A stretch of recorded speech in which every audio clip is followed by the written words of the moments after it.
ثقیل الفاظ، ثقیل عربی میں کہتے ہیں بھاری کو، یعنی بھاری بھرکم قسم کے الفاظ، وہ بھی ہمیں دبستانی لکھنؤ کی شاعری میں نظر آتے ہیں۔ پھر رعایت لفظی ہے۔ رعایت لفظی جو ہے شاعری کی وہ تکنیک ہے کہ شاعر ایک لفظ استعمال کرتا ہے اور پھر اس لفظ کے لیے وہ دوسرے الفاظ لاتا ہے، یعنی ایک لفظ اسے استعمال کیا، پھر اس سے مناسبت رکھنے والے دوسرے الفاظ وہ استعمال کرتا ہے، اور اس طرح وہ اپنا ایک شاعرانہ کمال جو ہے وہ دکھاتا ہے۔ تو ہمیں رعایت لفظی کی مثالیں بھی دبستان لکھنؤ کی شاعری میں نظر آتی ہیں اور بکثرت نظر آتی ہیں۔ اس کی میں آپ کو آگے مثال بھی دیتا ہوں۔ قافیہ پیمائی۔ قافیہ پیمائی سے مراد ہے مشکل قافیے استعمال کرنا، اور ایک قافیہ استعمال کر کے اس کے تمام ممکنہ ہم قافیہ الفاظ جو ہیں وہ ایک ہی غزل میں لانا، اور اس طرح طویل غزل، 2 غزلیں اور 6 غزلیں لکھنا۔ یہ جو ہے چونکہ آپ جب ایک قافیے کو ختم کرنے کی دھن ہوگی آپ کو، تو آپ جو غزل لکھیں گے تو وہ طویل ہو جائے گی۔ تو یہ چیز بھی ہمیں دبستانی لکھنؤ کی شاعری میں دکھائی دیتی ہے۔ اور صنعت گری یعنی صنعتوں کا استعمال۔ اسی چینل پر ہمارے جو علم بدیع اور صنعتوں کے حوالے سے لیکچر ہیں، ان میں ہم نے تمام صنعتوں کا ذکر کیا ہے، آپ وہ بھی دیکھ سکتے ہیں۔ صنعت سے مراد شاعرانہ تکنیک ہے کہ شاعر اپنی شاعری میں خوبصورتی پیدا کرنے کے لیے صنعتیں استعمال کرتے ہیں۔ مثال کے طور پر صنعت تضاد ہے۔ آپ جب 2 لفظ متضاد استعمال کرتے ہیں، ایک ہی شعر میں آپ دن اور رات کے الفاظ استعمال کرتے ہیں، ایک ہی شعر میں آپ اندھیرا اور اجالا کے الفاظ لاتے ہیں، مطلب یہ ہے کہ آپ متضاد الفاظ، ایک دوسرے کے معنی میں جو الٹ الفاظ ہوتے ہیں وہ آپ استعمال کرتے ہیں، تو وہ صنعت تضاد ہے۔ اسی طرح صنعت مراعات النظیر، جب آپ ایک لفظ استعمال کرتے ہیں اور اس کے مناسب مزید الفاظ آپ لاتے ہیں شعر میں، تو وہ صنعت مراعات النظیر ہے۔ اور بھی بہت سی صنعتیں ہیں، صنعت تجنیس ہے، صنعت تلمیح ہے۔ تو ان صنعتوں کا استعمال بھی، صنعت گری کے بھی بہترین نمونے دبستانی لکھنؤ کے شعراء نے دکھائے ہیں۔ صنعتوں کا استعمال دہلی کی شاعری میں بھی ہے، لیکن وہاں صنعت فطری انداز میں اور کم استعمال ہوئی ہیں، جبکہ دبستانی لکھنؤ کے شاعروں نے زیادہ صنعتیں استعمال کی ہیں، اور بعد نے تو صرف صنعت گری کا کمال دکھانے کے لیے ہی اشعار کہے ہیں۔ ایسا محسوس ہوتا ہے جب آدمی ان کا شعر پڑھتا ہے۔ تو یہ اس طرح کی صورتحال ہمیں دبستانی لکھنؤ کی شاعری میں دکھائی دیتی ہے۔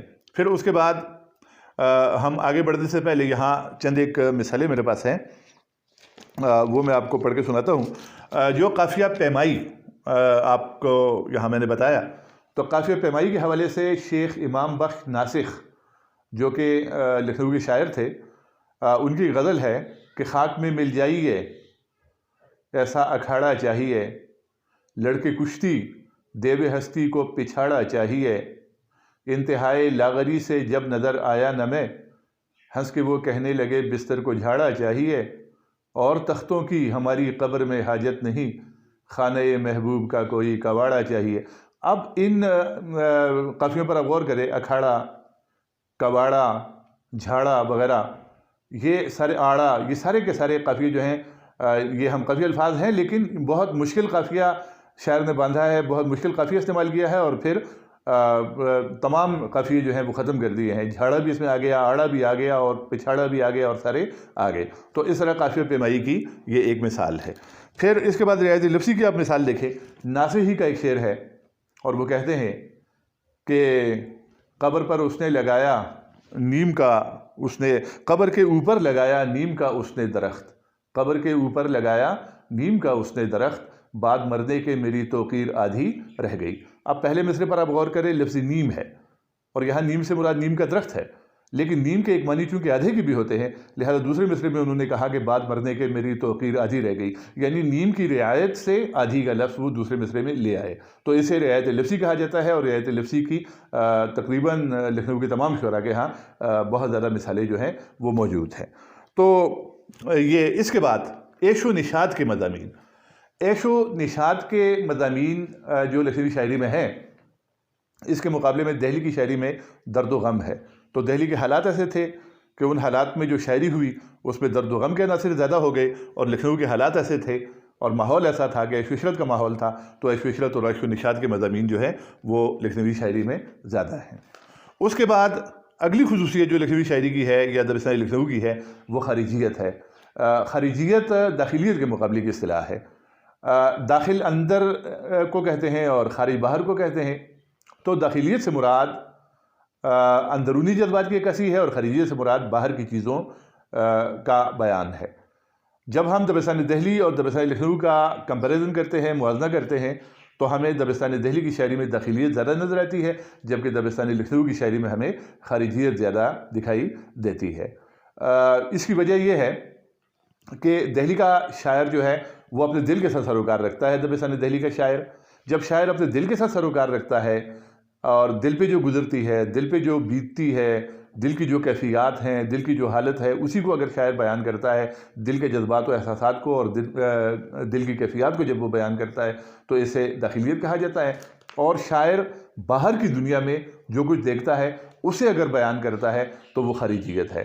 تو ہمیں دہلی کی شاعری میں داخلیت زیادہ دکھائی دیتی ہے اور لکھنؤ کی شاعری میں خارجیت زیادہ دکھائی دیتی ہے۔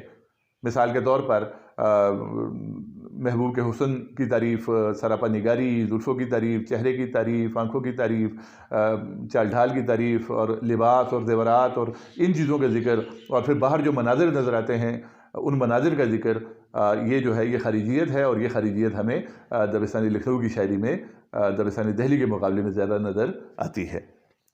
اس کے بعد نسوانیت۔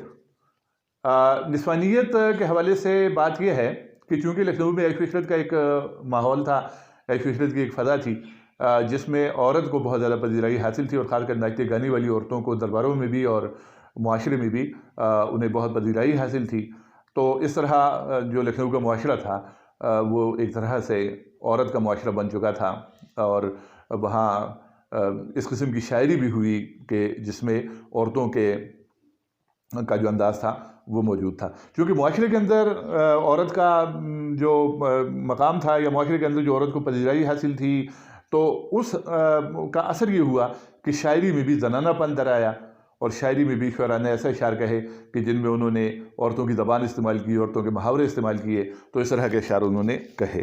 اب یہاں میرے پاس ایک شعر ہے، یہ رند ایک شاعر تھے دبستان لکھنؤ کے، ان کا یہ شعر ہے کہ او پری تجھ کو خدا نے دی ہے صورت حور کی، او پری تجھ کو خدا نے دی ہے صورت حور کی، تیری ایڑی پر کروں صدقے میں چوٹی حور کی۔ اب حور کی چوٹی صدقے کرنا، اور یہ حالانکہ شاعر جو ہے وہ مرد ہے، لیکن اس کا جو انداز ہے، یا اس کا جو شعر ہم پڑھتے ہیں تو اس میں ایک نسوانی پن جو ہے وہ ہمیں دکھائی دیتا ہے، اور یہ نسوانی پن جو ہے یہ ایک اہم خصوصیت ہے دبستان لکھنؤ کے بہت سے شعراء کی۔ معاملہ بندی۔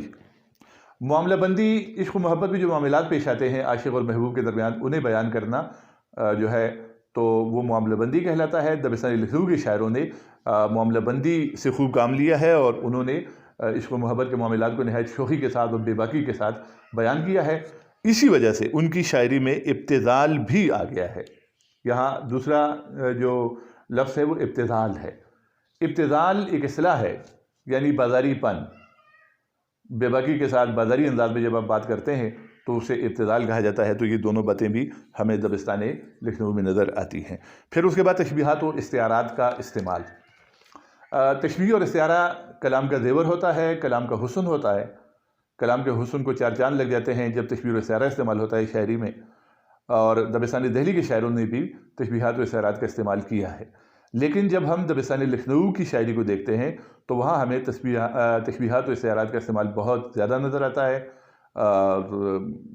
ان میں سے بعض شاعروں نے تو بڑے اچھے جو ہیں تو استعارے استعمال کیے ہیں، اچھی تشبیہات استعمال کی ہیں، لیکن بعض شعراء نے اس میں بھی تکلف و تصنع سے کام لیا ہے، تشبیہات میں بھی۔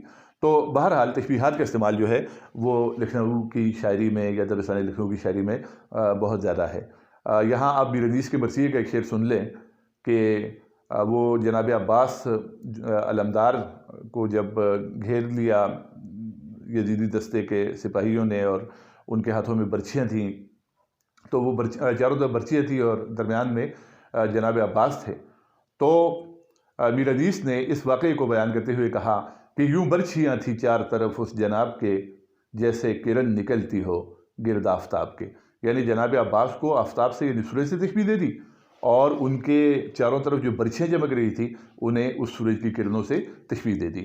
اسی طرح خواجہ حیدر علی آتش کے شعر آپ سن لیں کہ کسی نے مول نہ پوچھا دل شکستہ کا، کوئی خرید کے ٹوٹا پیالہ کیا کرتا۔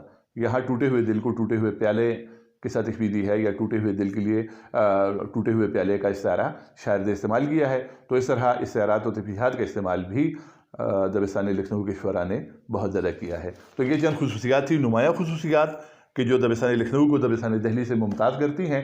ان خصوصیات پر ہم نے ایک نظر ڈالی.